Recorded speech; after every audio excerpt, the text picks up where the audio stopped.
Friends, இது மரவள்ளிக்கிழங்கு செடி.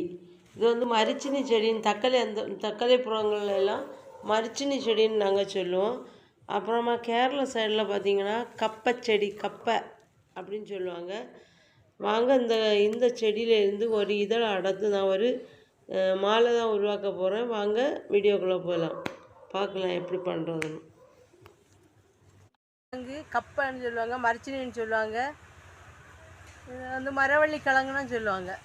இதில் நாங்கள் குட்டி பாப்பா இருக்கும்போது என்ன செய்வோம்னா, இதை ஒடிச்சு அப்படியே இந்த சைடு ஒரு பக்கம், இந்த சைடு ஒரு புறம், இந்த சைடு ஒரு ஒடிப்பு, இந்த சைடு ஒடிக்கணும், இந்த சைடு ஒடிக்கணும், இந்த சைடு ஒடிக்கணும், அப்புறம் இந்த சைடு ஒடிக்கணும், இந்த சைடு ஒடிக்கணும், இந்த சைடு ஒடிக்கணும், இந்த சைடு ஒடிக்கணும்.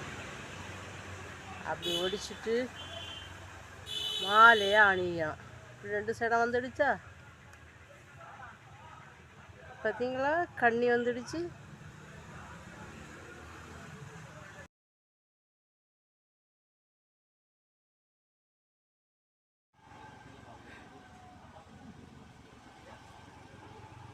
பார்த்தீங்களா எவ்வளோ அழகான மரிச்சினி மாலை உருவாக்கியாச்சு.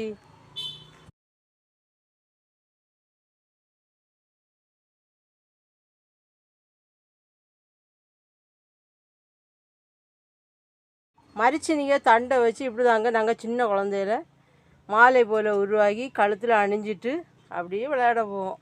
அந்த ஞாபகம். சின்ன பிள்ளையாக இருக்கும்போது நீங்கள் எல்லாம் இந்த மரிச்சினி இலையை வச்சு இப்படி விளையாடினீங்கன்னா கமெண்ட் பண்ணுங்கள். பிடிச்சவங்க லைக் பண்ணுங்கள். தேங்க்யூ.